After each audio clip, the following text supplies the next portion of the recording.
Hey everyone, this video starts with the alpaca segment that was up on our channel a few weeks ago, but a lot of new footage comes afterwards. If you already saw the alpaca footage and you want to skip straight to the new stuff, it starts at about 15:35. You can also check out those alpacas again, that's an option.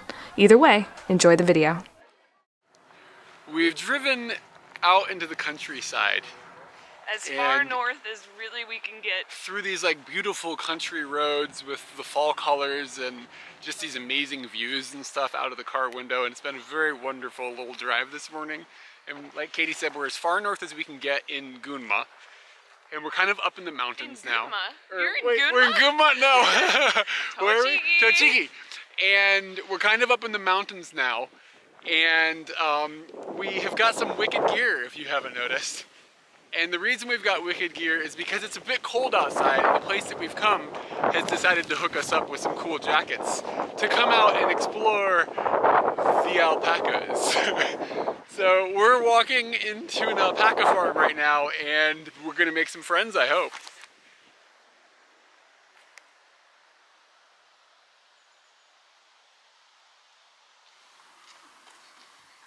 They be running.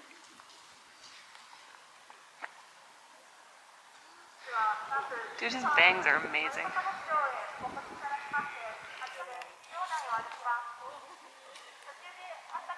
It's time to feed the alpacas.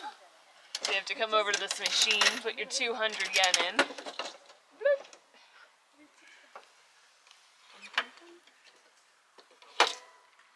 Where are we gonna find some alpacas though?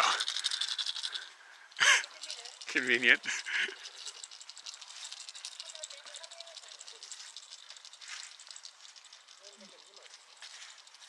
They're gonna spit at you. Yeah, for real. Salivating for sure. Oh, we got a grunt. Alright, so I got my little pellets right. Not really clear. Okay, it just opens really easy. So they're just, you know, your normal little, just tastes like, or it smells like hay or whatever. Not too exciting. People will probably think I'm gonna eat these, but they're wrong. So I'll put a few in my hand here, and I'm gonna go in with like the finger flat situation because I think that that's important because you don't want to get your fingers bit off, and then you got to choose somebody. They kind of choose you though. Are we going with this white one? Yeah. This white one's pretty nice. Susan. Don't spit at me. Whoa, it tickles.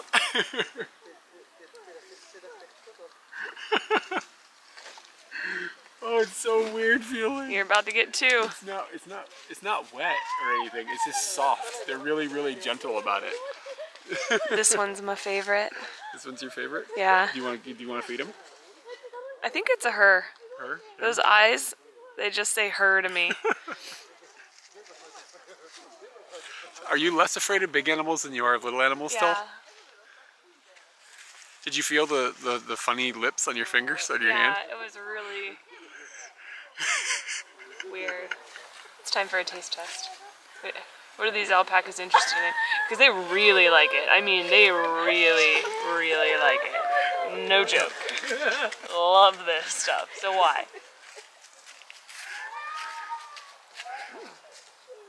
Salty. Is it easy to chew? It felt really hard. Doesn't taste like it has a raisin in it. I would eat that as a snack for real. It's like a Triscuit with a little bit of like raisininess. Yeah, very much like a Triscuit. These are mine. They look stupid. I feed them one. I'm going to get the most alpaca out of my money. Well, I mean, not if you eat all of them. Whoa, look at this one's wicked hair. It's got a two-tone thing going on. They won't let you pet them.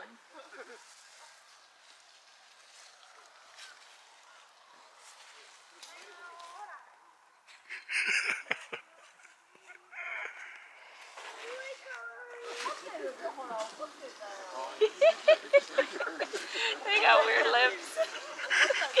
They have lips like Rick and Morty. Sometimes the Rick and Morty lips are like down like this. That's what they look like.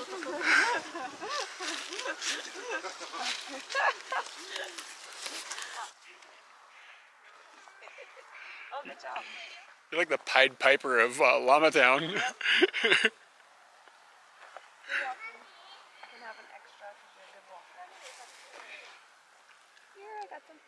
Go yukiri dozo. You want to get some ear? Oh, did he let you touch it? Yeah, because he was distracted by your... His fliplets in the front there. Like,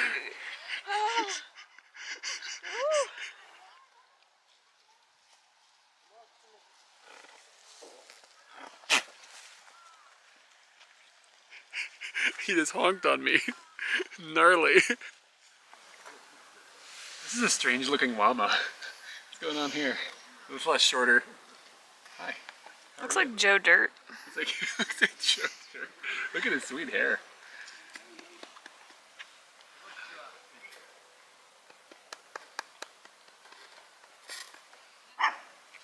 I like ponies. I want to get one. He's really willing to push his way through. Each of the alpacas has got a very different jive going on, and some of it's in their personality. Some of them are a little more gentle than the other ones, and some of them are just sneaking up behind you.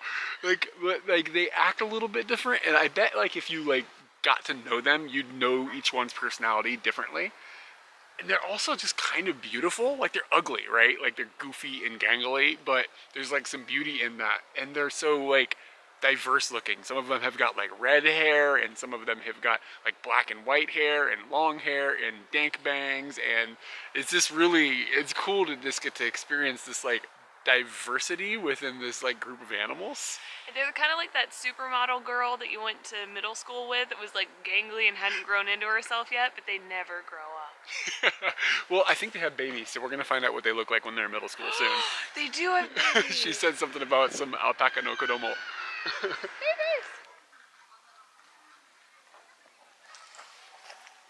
They had a fantastic idea. Since they had a baby alpaca born a month ago, they're letting people choose the name for it, and they've got a few ideas, and you choose from these 5 ideas. Nobuo, Shinichi, Kokoro, Rindo, or Konan. We have chosen Kokoro, which Eric says means heart, and I'm feeling it. Good luck with your new name.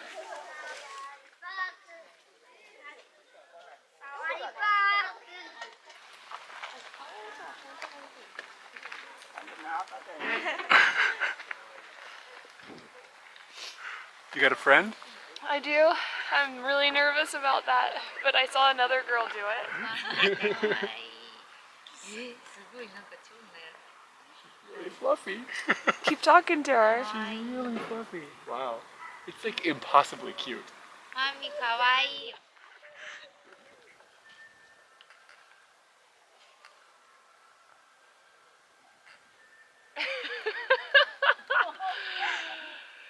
That is worth a lot more money than I paid to get in here. We paid 300 yen so that we could hang out alone. And these guys like to be pet. Or they're oh my god, it's an alpaca! Some people have this like on a farm, and they get to farm with these guys. Ah! Don't bite me! Alright, really wants the snack.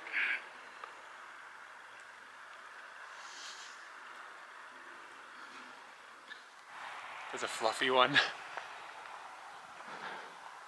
Let's do this thing. Whoa, it feels really big. It looks like a lion. This is incredible.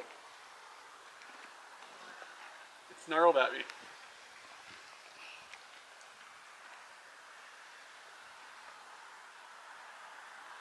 This one here is apparently rare, like the coloring or something is rare. She said, I didn't quite follow everything she said. But I want to feed the rare one. Whoa, this is an aggressive situation. Yep. This is like a chow that got out of hand.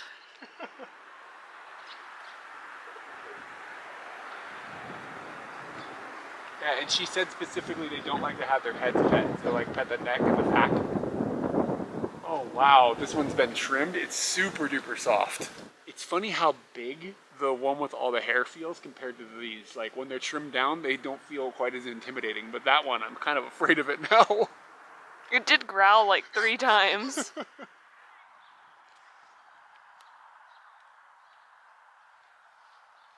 It's just my time now.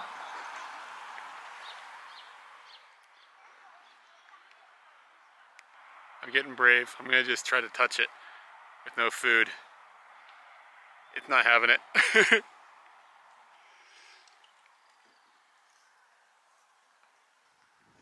A staff member just came in and talked to us about these alpacas we're hanging out with, and she told us that this white one here hasn't had a haircut in 2 years, and that next year they'll cut its hair and it will look similar to the gray one here, which she explained the color of the gray is apparently rare.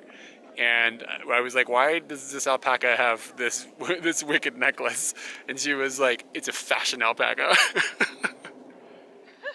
So when we go to aquariums, Katie likes to try to make a connection with all the fish. And this is essentially an aquarium for alpacas. And I've noticed. Barrier though, and that's really scary. Are you worried that the connection is going to be too tight? I'm worried about the spit. Oh, fish can't spit. Got snotted on earlier, and I saw the lady got spit on. I'm really taking my chances here. Do you want to know the secret? And I've learned this with a lot of animals. They like the smell of your breath. So just kind of blow in their general direction and they might be curious. You gonna give it a try? Works every time. It's weird. He's interested. They're quite curious, I've noticed. Like they'll stick their nose in places and stuff and they're like, what's going on over here? I can't tell if they're just searching for food or if they're like actually just like trying to investigate things. I thought for a minute that maybe they were going after Katie's breath because she ate some of their food and they can smell it. But I haven't had any, so I think she's right. They just like the breath. It's warm and it's moist and it's an interesting smell they don't normally... This one's ugly. I mean, like good ugly. He's just got like a going on.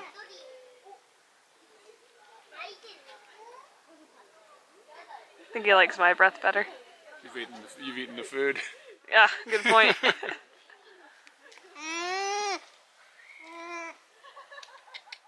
They've got to have over 200 alpacas here, and we haven't heard a peep out of them, except for some growls. We did get growled at.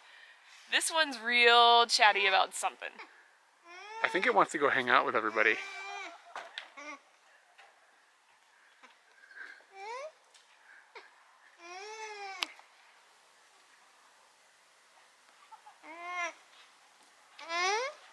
And now you know the sound an alpaca makes. I learned that just now myself.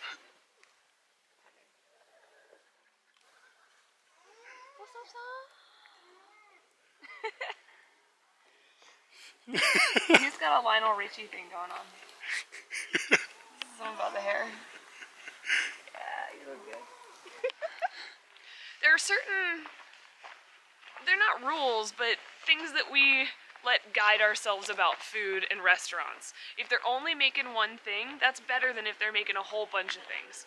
And here in Nasu, there are many animal parks, and a good number of them are just, here's a variety of animals, go nuts.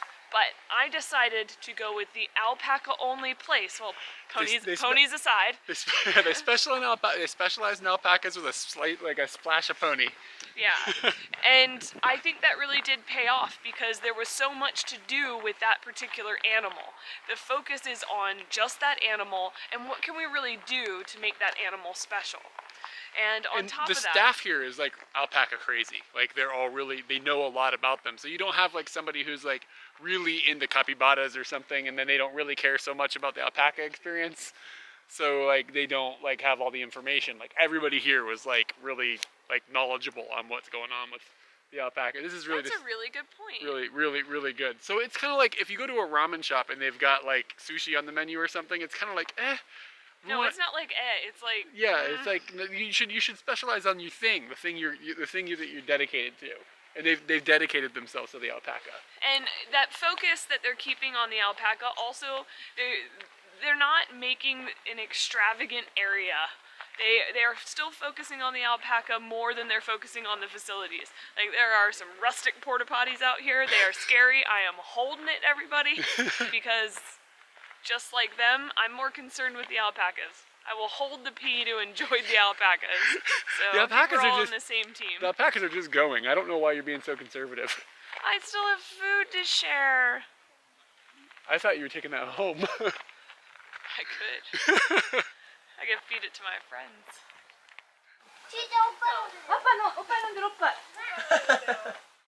In continuation of how good everything has been done at this alpaca farm, the gift shop is actually really good. Usually you come into a gift shop and you're like, you know, it's kind of like just like some stuff. But here, what they've done is they've made a whole lot of products out of the hair of the alpacas that you just hung out with. So they have like earrings in this big chart. And like they've made these little fluffy earrings, and you can look at the chart and see which alpaca it came from. Or if you wanted to look like this guy right here, Miku. Miku, you can buy a hat made out of Miku's hair. So like that hairstyle could be a thing you could be rocking as well. Absolutely could not resist. Once I had realized that one of the alpacas that I had met, I could take part of the alpaca home with me, I did. So we met Furan-chan when we were able to pet the animals and stuff like that, and that's just really cool. I don't know what I'm going to put it on, but I definitely wanted to do that. So we ended up getting postcards for the postcard club, and I got this, and that ended up being a certain amount of money. I don't remember how much, but you got a free gift. So this is a notepad that just has alpacas printed on the side. So as you go down, you finish off your alpaca. Awesome. Just as we were getting in the car after hanging out with the alpacas all morning, it was quite a while. We were there for a couple hours. Yeah. It started to rain, so we're going for a bit of a drive right now, and I guess we're in search of a bridge or something? Yeah, a big suspension bridge and food. And food, yeah, food is a priority, but unfortunately when you get out into this part of the countryside, you should have packed a bento. Yeah, you should have packed a bento. But we're enjoying some squiggly roads and some fall leaves, and when we eat it'll feel good. Let's put it that way. We didn't realize that this was a suspension bridge, and no, I knew it was a suspension bridge. Oh, I did you? didn't realize it was just a people bridge. Can you drive on suspension bridges ever? Is that a thing? Yeah, I guess so. The Golden Gate Bridge is a suspension bridge. Oh, okay. Somebody's gonna school me on that. Damn it. Yeah, it's probably some sort of like technicality with it, that not being a suspension bridge or whatever. Yeah. So yeah, it turns out it's just a walking path. So we stopped and we're gonna go check out this walking suspension bridge because the rain let up just enough to make it like a thing that is not miserable to do. All those shots where I make like a pan and you can see Katie walking ahead, this is what happens after all of them. So that I can catch up.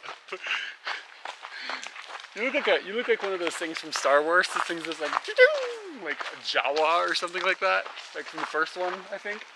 Like they're these little guys and they make this like noise or something. I don't remember those guys. They got like a hood like this, I kind of think. This is a pretty impressive construction that they've built just for foot traffic to have on a walking path. It's just for people. It's amazing. Apparently it is the third longest in the prefecture. It is 130 meters long and 38 meters high. And I just want to, Katie, please do not run and bounce on this because we do not need the cell phone going over the edge. Cell phone's in the pocket. Of this one.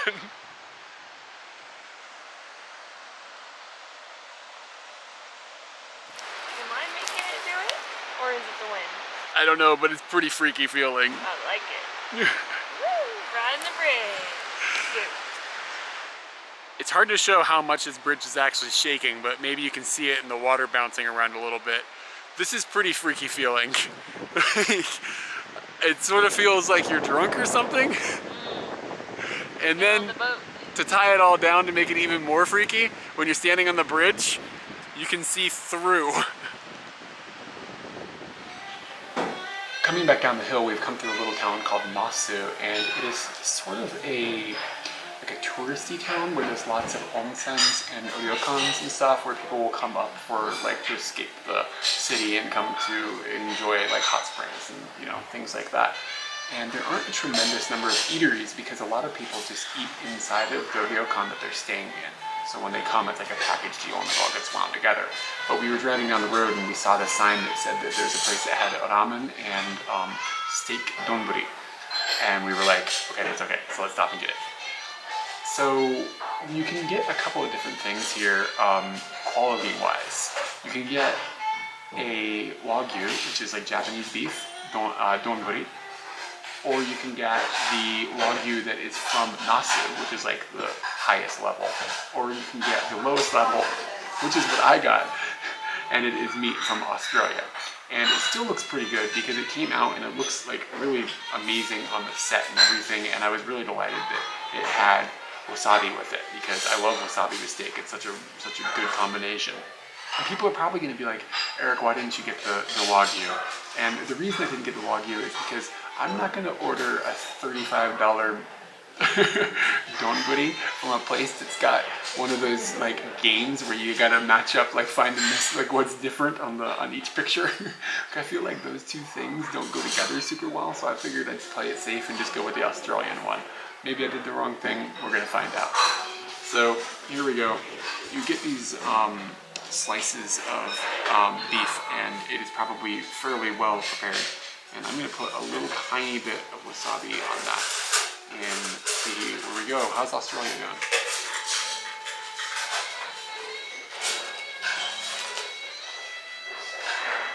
I'm not a huge beef fan. This is pretty good. It's been seasoned fairly well. It was a little bit fatty, but the flavor is good. The wasabi really makes it amazing though. And it makes me wonder that if you were getting like wagyu and you put wasabi on that, would that be a good thing or would you be ruining it? Like, maybe I should order another one. Find out.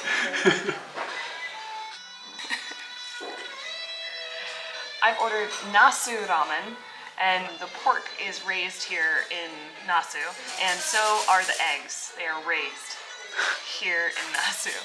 And I gave it a sniff, and I think I've just been huffing sulfur too long. Everything just smells like sulfur. But sulfur smells like boiled eggs. So I've got some boiled eggs. That could be the reason why, I don't know. I'm gonna try out the broth, see what we've got going on here. I ordered shoyu, so soy sauce.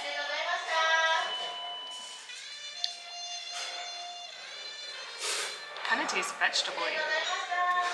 Like, it doesn't taste like straight up soy sauce, which is good. The noodles, nobody's been jazzing about the noodles, so.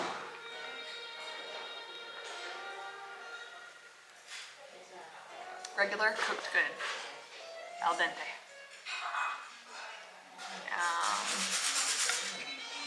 What are the local pigs doing?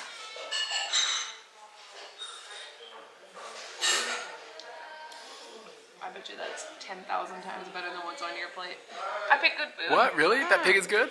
That pig is outstanding.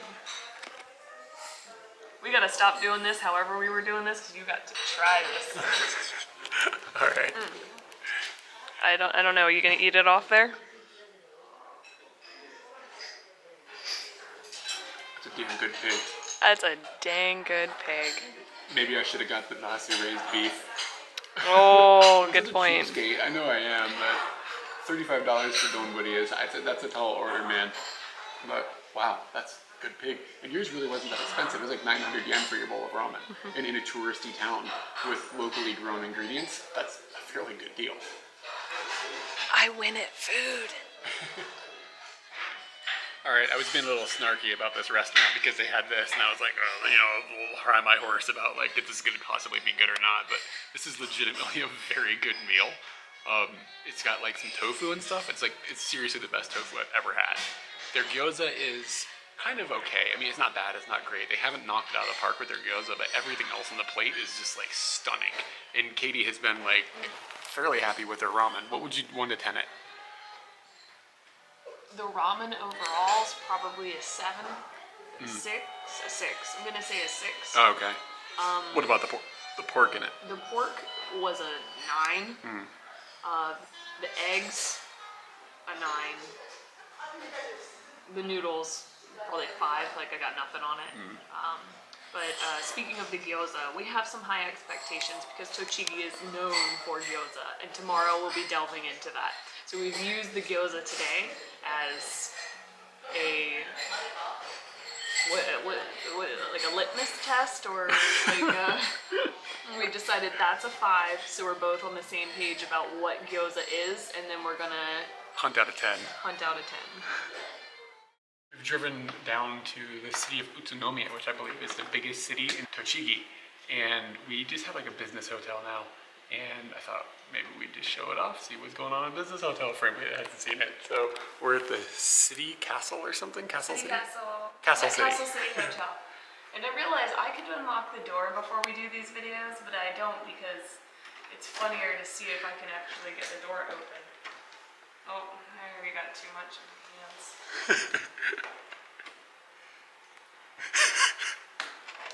Alright, we're in. That wasn't too bad. You did a pretty good job. All right, next, find a switch. Deposit your key tag. All right. Okay, we're in. This is looking pretty basic, like a pretty normal business hotel. I kind of like the walls. I feel like it's like in a tree. It's like space wood. Space wood. And plugs and cables. yeah, just a little hotel room. It's about, nice big bed. You could fit this like 4 times inside of the bedroom we had last night though. Are you excited? You have a robe. You fell asleep in your robe last night. So I did, I'm stoked. Look how good that looks. So I got some embroidery. What is it? Does it see Castle City? CC. CC? Yep. Sweet. That's what about the bathroom? I doubt I'll be able to stand in the shower. Well, considering that it's a the step it's up. a 6-inch step up. Here, take the camera. Ooh, that was a lot of you. Yeah. I'm stepping up. Oh, hey. Yeah. I'm surprised. Let's make sure there's not a step up here. It's the step down, actually. Oh, it's wet in here. Oh, that was a bad move. My socks are wet now. But everything in here is like a normal Japanese bathroom area. It's all plastic. So it's all like you're in this little plastic box. And this isn't going to get wet when we use that. So seems all right. Do you remember what this cost? This was Ichiman, so maybe about $90. And it's a weekend, so yeah, it's a weekend of a holiday weekend, and it's we are in a big city during a festival time. So I was okay with that. In Fukuoka, we went to a lot of yatai, this kind of outdoor eating situation for drinking and having small meals with your friends and just laughing and having a good time. Here in Utsunomiya, they also have a yatai area. It's smaller than Fukuoka, but it still seems pretty nice. It's kind of a chilly night and there's a good number of people out here. It's maybe 8:30, so it probably gets a little bit louder. I know some places here are open until 4 o'clock in the morning, but there's lots of little eateries to check out, and we're just gonna have a walk through and find a good restaurant for us, something that we can get some food and some drinks. Teppanyaki is something that you may be familiar with if you are from the United States, because like every town has got like that Japanese steak bar that's got like the big teppanyaki like grilling plate, and the guy like makes a little volcano out of onions and like throws his knives around and lights it on fire and all that stuff. So I thought about this every time I think about like, you know, going to one of those places when we were in America. I was like, I've been in Japan for 6 years, I've never seen like a place like that. That doesn't exist. So what we've done is we've come to a place that is a teppanyaki place. And in Japan, the version of teppanyaki is where you have a hot plate and they cook things on it in front of you, but there's not like the theatrics that go on, and like it's usually not a different type of food and stuff.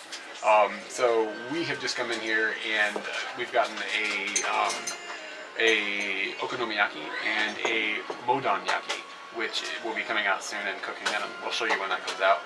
And it's a cool little room because it's tiny. There's only 1, 2, 3, 4, 5, 6, 7 seats in here and room for 1 employee. So it's like this little tiny box in the corner, and it's pretty warm in here because of the hot plate things, and it's just like one of those places that kind of has like a cool atmosphere. And something that you do need to keep in mind when you come to a place that would be like this, especially outside of Tokyo, is the menu here is in basically all Japanese, and you could probably come in here and fumble your way through it if you didn't speak or read any Japanese.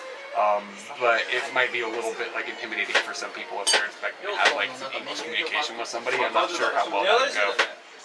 And the second thing is, when you come to a place like this anywhere in Japan, you're pretty much expected to pay 3-ish hundred yen, and it's basically a seat fee, and they give you a dish of some sort, and in this case, it looks like a dish of kimchi on top of tofu. Two things you love. And yeah, I'm not a huge fan of either, so I'm gonna just get a bite and just see what my 300 yen got me. It's cool though, at least they put on the menu though that it costs 300 yen here sometimes. Sometimes it's just like a random, like, how much am I going to be charged? It's okay, it's not worth 300 yen, but it's like what you gotta do to come in here and get the food. The good news is that the rest of everything else isn't that expensive. It's comparable prices to what you would get for an okonomiyaki anyplace else, like a normal restaurant or whatever. So you pay 300 yen for the cool atmosphere, essentially. Just kind of keep it in that way. Makes it okay. So the steps to okonomiyaki are relatively easy when someone else does it for you. He made the batter and he made the noodles for Eric's modan, and he brought those out here, put the noodles down, and he put the top of his okonomiyaki on top of that, and then he put a lid on top of it, so it kind of gets steam cooked. It's grilled and steamed in the same way, so the moisture's staying in. He comes back a few minutes later, maybe like 5-10 minutes later, I don't know how long we've been here at this point, and he flips it once it's cooked, puts the top back on, keeps that moisture in, and keeps cooking it. And once it's finished, he reflips it, and he tops it with bulldog sauce and mayonnaise. And then he tried to put some seaweed on top, but we had to stop him. He got a little bit on there, but Eric said no. I told him go crazy with that, and I think he was a little scared, so I got a little bit of seaweed. But when he brought the bonita flakes, these are like fish flakes that do an amazing thing. They do like this little dance on top of the food, and he just tossed like a huge lot of them on there, and then it was done. And now we get to eat it.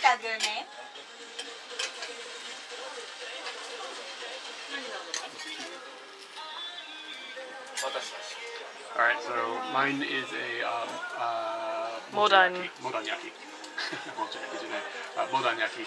And like you saw in the preparation, it's got noodles on the bottom and then okonomiyaki on top. So I'm gonna see, this might be a little bit tricky to cut with chopsticks. He was having trouble cutting with like a blade. So this might be a little bit of a messy situation. I'm excited about this. But yeah, maybe a little bit of You've done alright. And it's like, okonomiyaki is good because you get to have mayonnaise and you get to have bulldog sauce. That's really what makes it.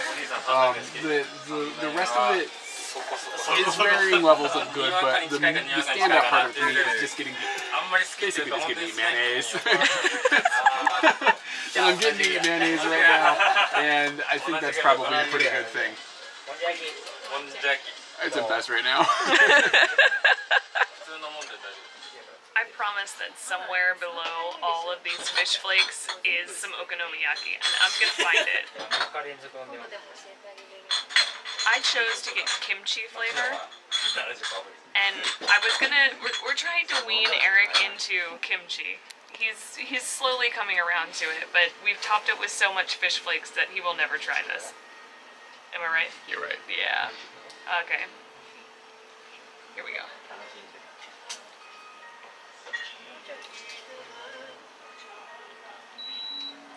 Those fish flakes are really good.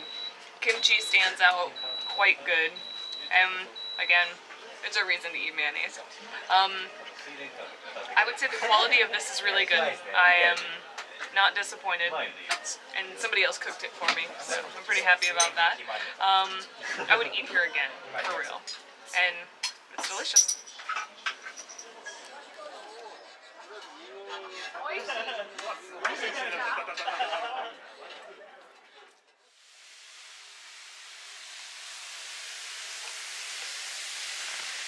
That's not bad.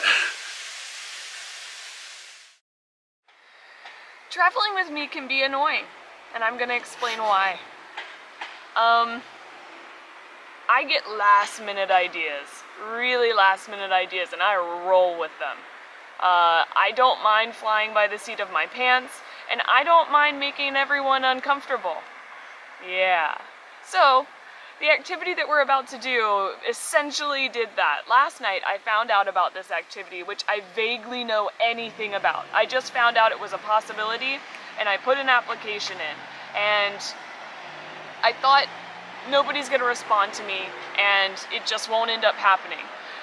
We went out to dinner. During dinner, my internet fell, so I wasn't able to find out that, oh no, this is all happening. A person is emailing me and calling me a whole bunch, but I didn't know.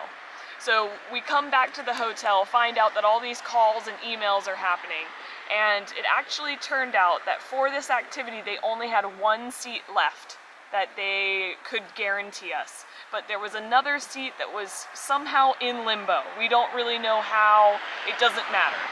So we got a maybe you can go. We decided, screw it, we'll wake up early, we'll get down to the train station, and we'll sort out whether we can go. Through a long, weird telephone email situation, we ended up at the station. And the other person that might have taken that seat came, and they told us that, oh, don't worry, you guys can go on this activity. So they shoved us into a taxi, the taxis brought us here to this area, and we're about to board a bus to an activity that I signed on to, like, without really thinking about it. I know how much it costs, that's about it. What it entails, don't really know. There's a boat. And I think we all know about me and boats. I saw a boat. That's about as much as we know right now. But, yeah. Was this real comfortable for you?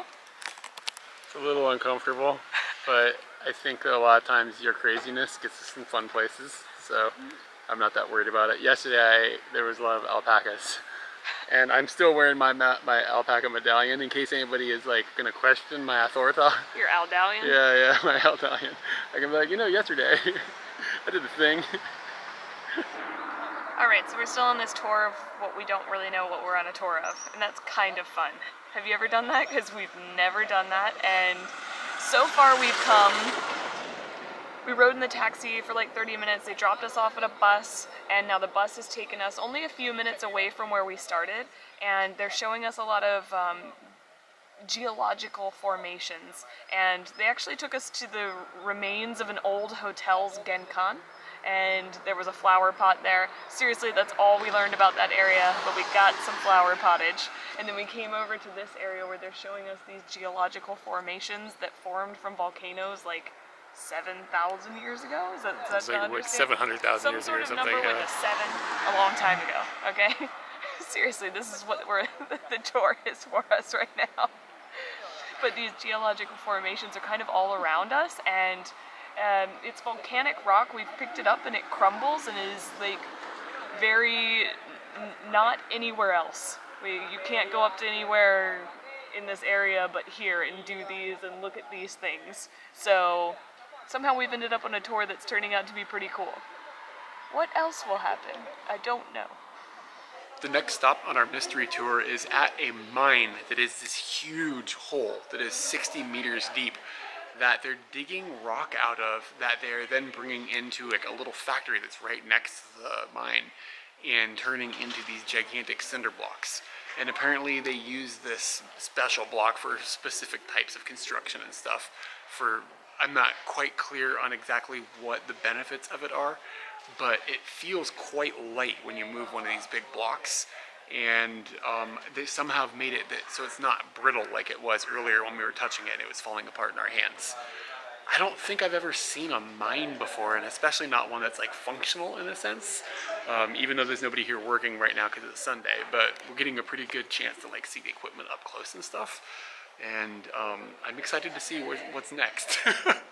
Omiyage.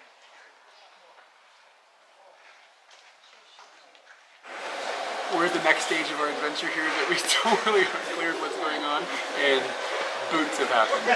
And I don't think there's any chance these are going to fit me. But let's find out, shall we?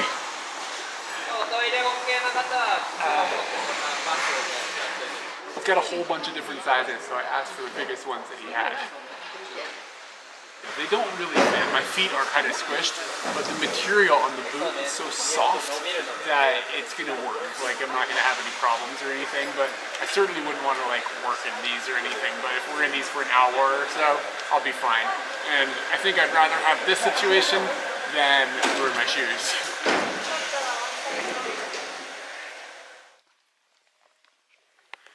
These boots don't fit me at all. My toes are like this inside. And now we're hiking. They have shown us some of the really old buildings that the people that would live in this area like a long time ago to do mining and stuff had built. And also the entrances to some of the mines. And this has got like a serious Indiana Jones vibe. Like, no joke. I feel like this is gonna... Katie's singing some Indiana Jones jams.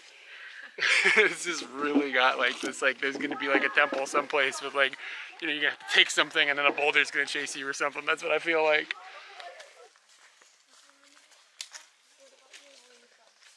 We've come to, I assume, the opening of the mine, or like an area that at least just looks architecturally awesome, where they've just chopped out at really straight angles parts of this rock.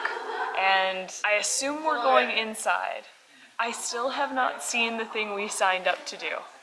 So far, everything that we've done has just been a surprise. And I wonder, when will we do what I saw we were going to do? We put on the right shoes for it, but other than that, we haven't gotten there yet. That said, it's been a pretty cool surprise to see the things we've stumbled upon, so I'm not disappointed at all. Oh, I'm not disappointed. Well, We're on an Indiana Jones adventure, dude. If the thing I saw doesn't happen, I'll be disappointed, but the likelihood of that is pretty slim, so soon it's coming.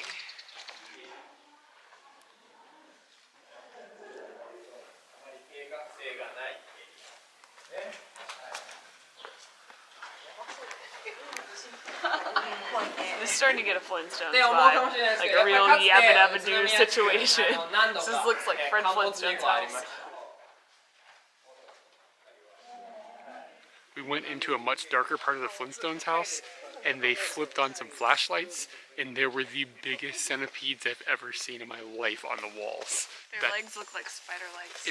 But like tons and hundreds of legs per bug, which is like not okay. They were way too big. That should not be a thing. 100 legs per bug is correct.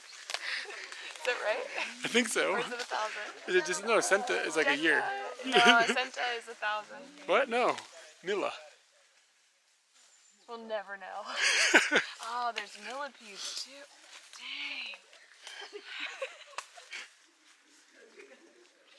On our way out of the mine, our tour guide pointed at some shrines and said that they were used by the people who had mined the area way back in the day. And before they would go into the mines, they would pray there for safety during the day. So, makes you wonder, how safe really was it? Probably not very safe. Especially with those centipedes in there.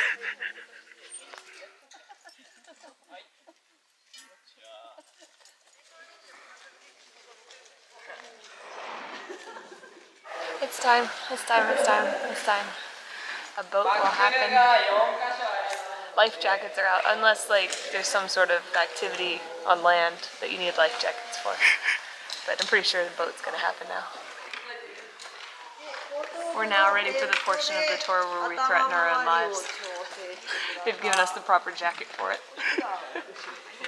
So apparently it's really dark in this cave that we're headed into now, so they got us doing this elephant thing. We're all holding on to everybody's janks in front of us. I'm the baby. So we've come down into this cave, and we opened up another gate, which was really creepy. Like, it just, the sounds were creepy and everyone was quiet. And we had to elephant our way past that, and once we got to a certain point, all these lights came on, and it's really beautiful down here. We've seen the boats. I'm about to meet a boat. and go into this crazy cave lake that I just found out about yesterday. All of this is surreal, absolutely surreal.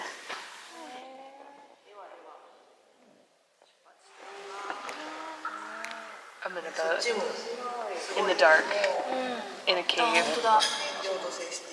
that used to be used for mining. Very cool experience.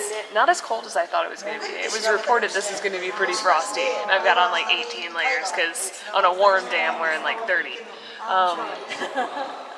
It's really hard to see in the cameras. Everything's been etched out of here, and we actually get to be down here because people have worked so hard to carve out this area. Not for this purpose, but we get to be down here because of that. And I don't really understand where the water came from. So it kind of just feels like hard work and miracles have somehow made this little activity possible. And I get to benefit from that. In some parts you gotta get down. It's good that you're wearing your helmet. Awesome!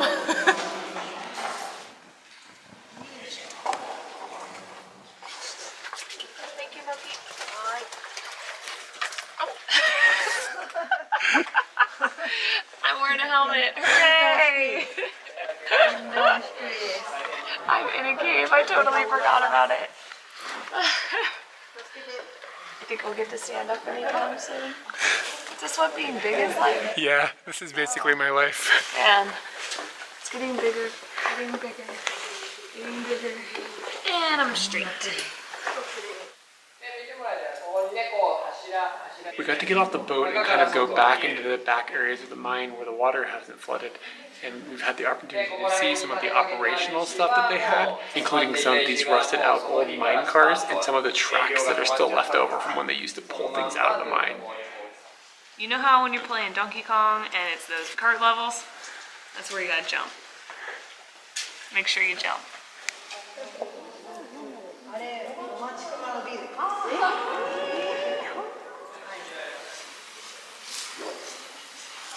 Unexpectedly, we've ended up with some tea and some cookies that are called Oya Brock. They have been cut to look like the blocks that they build buildings out of, and I hope they taste better than that. I didn't try to eat one of the other blocks, okay? Okay, kind of hard. There we go. It really encapsulates that idea of that block. It's tough, but brittle. Flavor is very oaty. Not Garfield and oaty, like oats.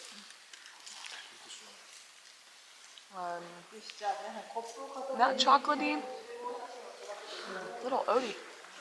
Nutty. Nutty is the word I'm looking for. Got a little nut going on in there. Would you like to try it? We finished up our tour of the underground water bunker. Yeah. It's like the water dungeon from Zelda, basically, is what we just did. Yeah. And it was an amazing tour. And we then hopped on a bus and we came back into Utsunomiya, the city area.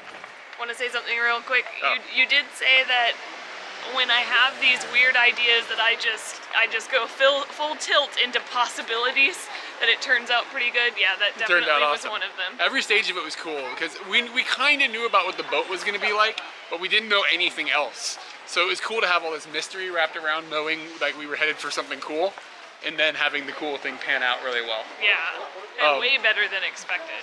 So yeah, we've come back into Utsunomiya, the city area. And the reason that we've come here is because there is a Gyoza Festival.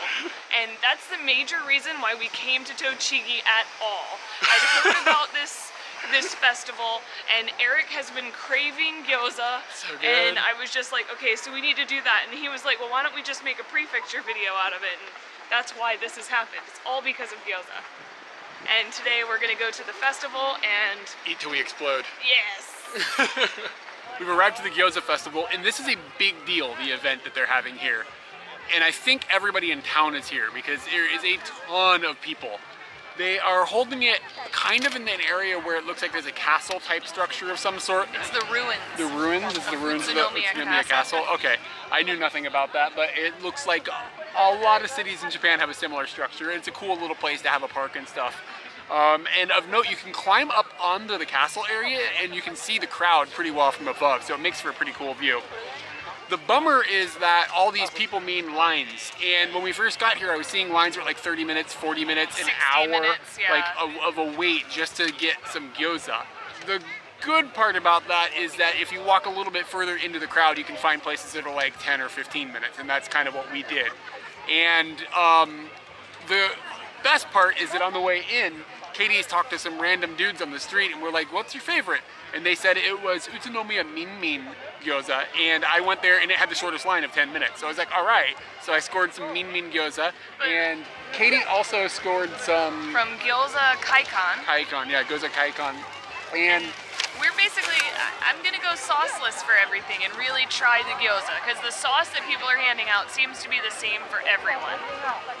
so gyoza here comes in 3 different types. 3 or 4? 4 different types. There were 4 different There's types. yaki gyoza like this, so it's grilled. And then there was Deep fried gyoza, and then yude Steamed. gyoza. And yude gyoza is like boiled, we think. And steamed And was steamed. the 4th one. We both ended up with yaki gyoza this time, which is just by coincidence, because they were the short lines To gyoza. to gyoza.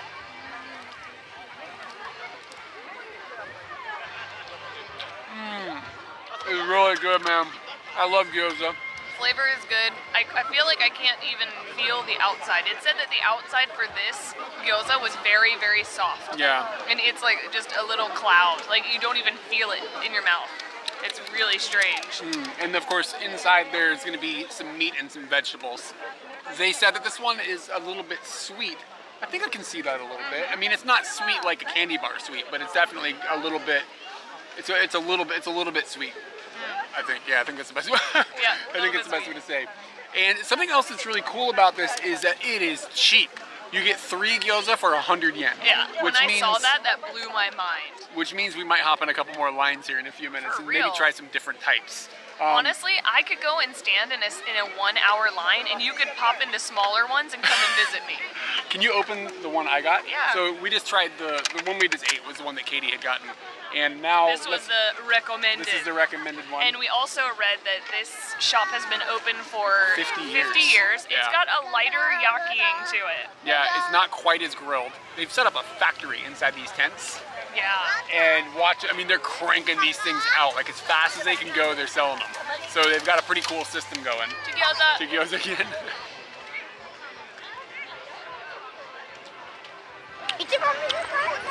That flavor's way better. You think so? I prefer the first one. This one has more of like a zing of onion and vegetable. Zingy is a very good explanation of it. Yeah, I felt like the other one was a little bit stronger flavoring, but this one has got, you're right, it's got a bit of a zing, and it does feel like the vegetable is a bit stronger tasting. I was reading that sometimes when they talk about gyoza, they will talk about a ratio of vegetable to meat. So if the first one we had, I'd say that was equal parts vegetable, equal parts meat. This one would be like, out of 10, a 4 for the meat, maybe a 6 for the vegetable, or 3 vegetable, 7 meat. That's fair enough. Or yeah. I like that rating. 3 meat, I can't do it. 3 Math. meat, 7 vegetable. I like the rating system. All right, so when we last saw that sign, it said 60 minutes on it, but now it says 30, and definitely getting in that line. This is the Yude line, so we believe it's going to be a boiled gyoza, which we've never even heard of, so yeah, we're going to try that.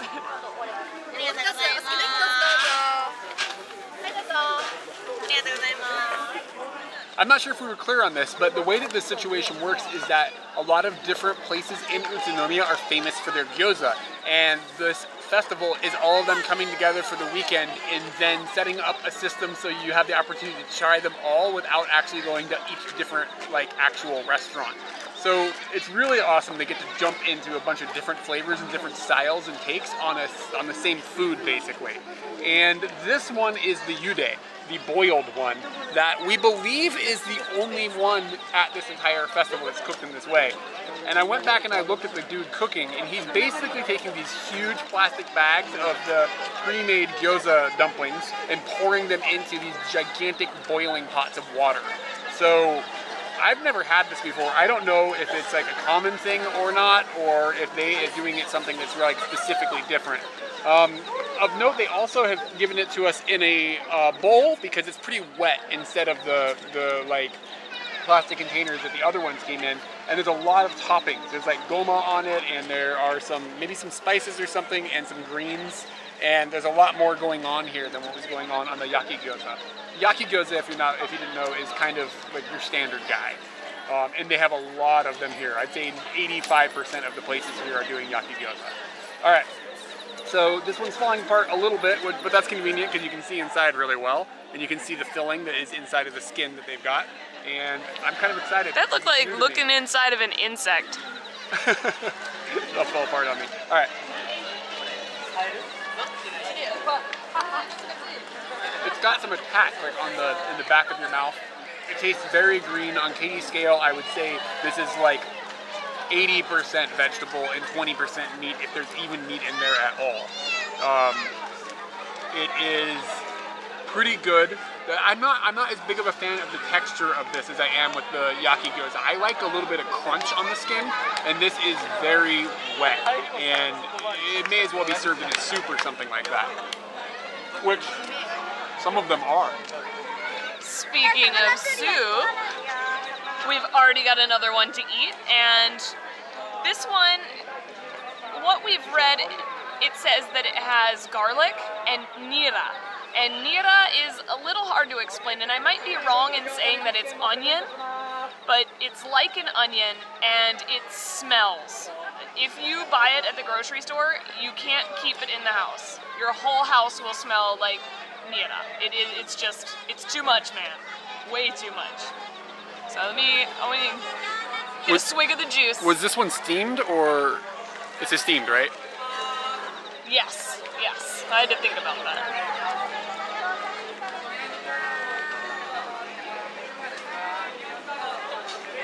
It's a soup. Is it like shoyu based or anything? Can you tell? Yeah, that's what it looks like. That dough's outstanding. I don't know. The dough really, really stands out. Whereas like that first one that we ate, I didn't even feel like there was any dough around it. It was more about the filling. This is all dough. And for the scale, we're rocking a 9 on the meat, 1 on the vegetables. So that's like basically the exact opposite of this guy down here. Yes. I hopped over into the line that has got the deep fried gyoza, and they give it to you in a little bag with a little window so you can see your gyoza up in there. And then you also get to choose between 2 different flavors. You get yuzu salt or curry salt, and I went with the yuzu salt because to me that seemed like the most interesting. And I'm just gonna eat them in line because there's a bunch of people waiting in line to buy gyoza while they're eating gyoza. So it seems like it's just like that's what people are up to. There's like 1,000 people behind you doing that. Just like eating gyoza, yeah. So he said that you put this into the bag. Shake it, shake it. Yep, and then you shake it. I dropped my trash. Just a second, I'll be right back. Success, no problem. All right. So I'm gonna put this into my bag. This is a thing that's kind of like, I don't know if they do this at McDonald's and stuff outside of Japan, but you can buy like French fries at McDonald's where you put it in the bag and then you shake it up. And it's a Japanese thing, I think. All right, so that gets the yuzu salt all over the place. I can smell it. Yeah, you can smell the yuzu really good. So this is probably going to be, because it was deep fried, very crunchy. And that's kind of what I'm expecting here. You can see him, it's got, the skin is all fried and everything. And It's really hot. The yuzu salt is what's standing out here. I actually don't know if I can even taste that meat-vegetable ratio. It's mostly just tastes like fried food with yuzu salt on it. I'm going to try to get a little bit of just the filling.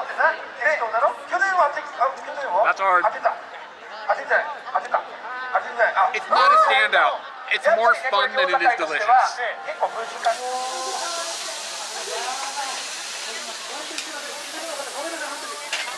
You can do this a little bit backwards because maybe we should have shown an unboxing when we first got the first one, but we didn't. You get a nice little plastic container, they put a rubber band around it, you get your chopsticks, which is a necessity, because you should not eat this with your hands. You get sauce, which we have thus been throwing away, because we just want to taste the gyoza for itself. You get the business card of the gyoza.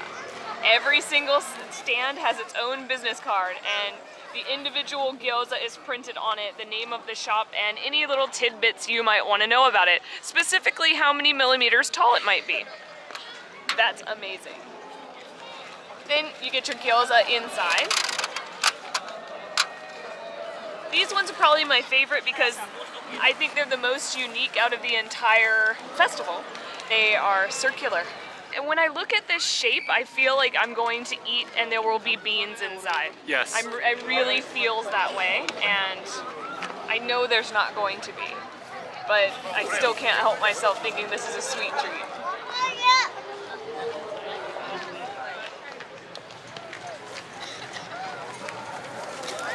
The shape of it gives it a fuller feel. When you eat gyoza that is the regular gyoza shape, that loose skin makes it feel like you're not getting as much as you think you're getting, or maybe you're just not getting that much. This is the pastry feels thicker. The pastry feels thicker and a little more savory. Savory is not the right word. Filling. A little more filling. And on the scale, 7 veggie, 3 meat. I like veggies. I almost didn't get in there. I wandered back over into Yaki Gyoza Town because they had an interesting prospect. And that prospect is a set of 3 gyoza that have different flavored skins. So we've got a pink one, a green one, and a brown one. The pink one is ume, which is like a Japanese sour plum. The green one is yomogi, which I don't have any idea what that is in English, but it's kind of like a leafy green plant that they use periodically and in different dishes. And the brown one is soba flavored, so it's like buckwheat. So I'm assuming the insides are going to all be the same, but the outsides is what I'm expecting to have a little bit of shine here. I'm going to start with the soba because I think that'll be kind of a neutral flavor. And as you can see, it's been grilled.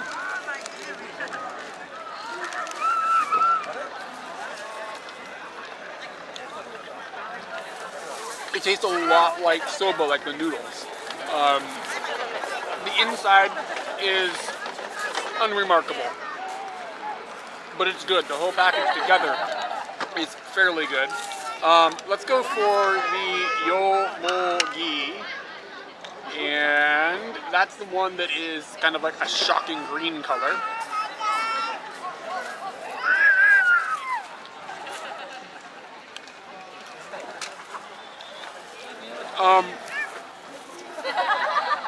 The flavor of this skin doesn't pop so much, but the whole thing tastes very vegetably. So it's almost like there might not even be any meat in there, or if there is, it's just overtaken by all the greens. And the last one is ume. And this is the one I'm the most excited for because I love ume stuffs. That pink is really cool too. At first when I saw it, I was like, oh, it's just a normal gyoza. And then I looked at it, I read the little pamphlet, I was like, ooh, it's ume.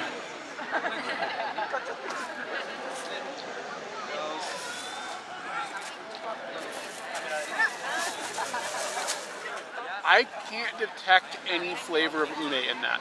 Well, Maybe a tiny, tiny bit. Are you expecting sour? I'm expecting some sort of like reminiscent of like an umeboshi or something like that. Well, but boshi is what makes it yeah, sour, maybe, so... maybe my expectations are in the wrong place. It's not bad. This is not standout gyoza by any metric. However, it is fun because it's 3 different flavors, and it's pretty fun that it was only 100 yen, and you got to have it with this like whole situation and everything. Way to use metric. Like that. We've come up to their little drafty turret that's along the castle walls, and it's just, the festival was awesome. It was. Except when we got here and I saw those crowds, I was like, oh man, this is gonna be a bummer. It's gonna just be these like us waiting in lines like for a long time, and it's gonna be like a big pain, but you actually cook through the lines pretty fast. When they write 60 minutes on a sign here, what they mean is 20 basically is what it comes down to, I think. Because we moved through them a lot faster than those numbers said. And even at that, some of them say 0 minutes now because a lot of people have cleared out. Yeah. So we got a chance to like try a lot of different types, and I don't know, it was perfect. It was a really good experience. I wouldn't come here during lunchtime. I think that might be a bit much. Yeah. But Our plan was either to get here at 10 a.m. right when it started and have breakfast gyoza, or to get here whenever the crap we could after we went to the mine. And whatever the crap we could is what worked all right for us. Yeah. Gyoza is awesome. Oh, it's delicious. So, gyoza is a food that makes your breath smell bad. So on the way out of the festival, they're giving out little like samples for like a mint that it says specifically for like garlicky food and for after you have alcohol. So let's find out what's going on in Mint Town, because if it's what I think it is, it's kind of a little bit strange. Yes, it is. This is exactly what I thought. It's these little pellets, and it's kind of like it's like NyQuil. Yeah, it's like NyQuil.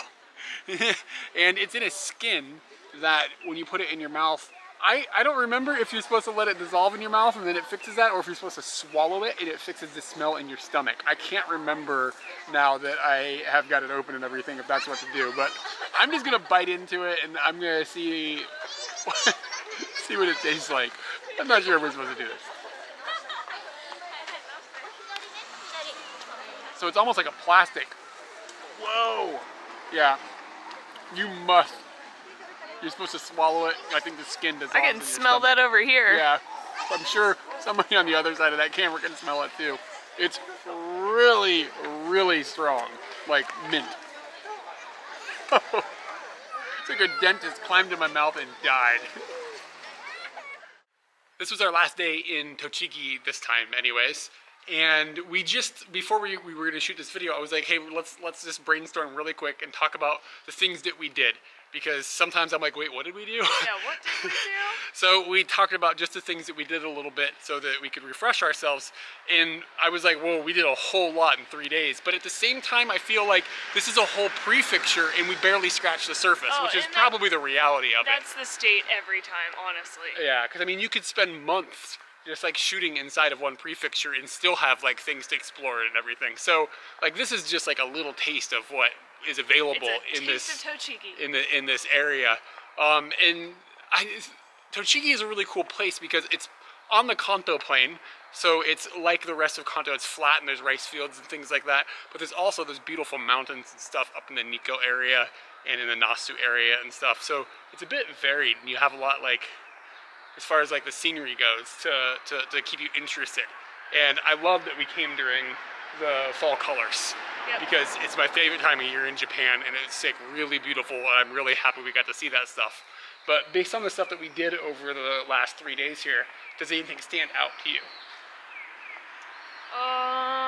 Do you remember what we did? We just talked about it. I remember what we did. I really like when things get complicated, and us sorting out the not having a place to sleep on Friday night. Yeah. That just, it threw a monkey wrench into the works that we weren't expecting, and you know, you had to sink or sleep in the car. And then we found the Love Hotel, and it was awesome. So that was really fun, but I mean, that has nothing to do with Tochigi. Like, if I had to pick a favorite Tochigi thing, gorge is definitely a standout because I feel like fall colors, when you live in Tokyo, you don't really get to enjoy that as much as we would have if we were in Virginia. But the fall colors were there, and it was just incredible to see the waterfall and go on the walk, and it was really, really nice. So that was definitely a standout for me.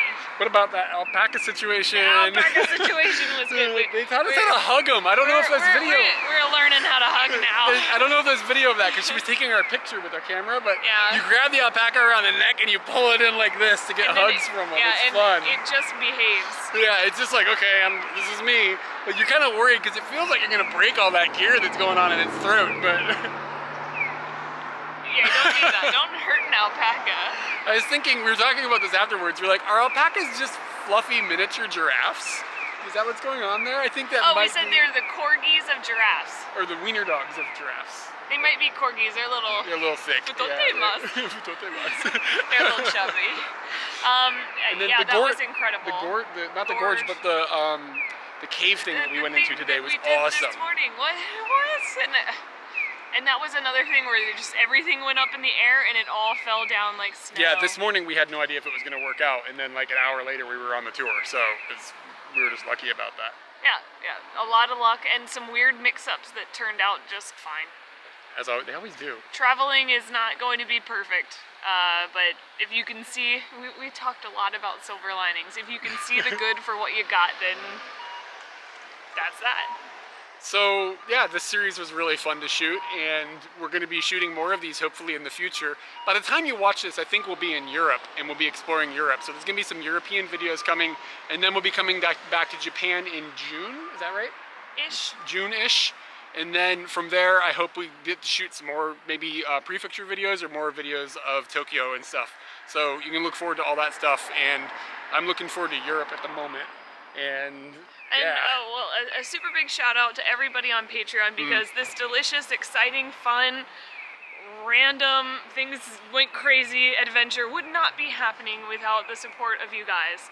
And it wouldn't be as amazing. Honestly, I love that we're going out and we're doing this together, but when I plan this stuff, I'm trying to impress you. I'm trying to like do something just so that we're all going wow. And I was saying wow through tons and tons of this adventure, and I hope you were too. I'm just blown away that like I get, you guys do things like, you guys help us on Patreon, I get to hug an alpaca. Like that I'm still wearing my alpaca medallion from yesterday. Like, so if anybody wants to help me hug more fluffy animals and they want to check out our Patreon, that would be really awesome of you. But yeah, thanks to everybody, and on to Europe. And everywhere. And everywhere else, I guess. Yeah. In addition to checking out our Patreon to help us make more videos, make sure you drop a like and comment here on YouTube, and subscribe if you're hoping to adventure with us more in the future. Don't miss our Facebook, Instagram, and Twitter for real-time Katie and Eric updates, as well as a second way to get notified of new videos in case you miss one on YouTube. Thanks!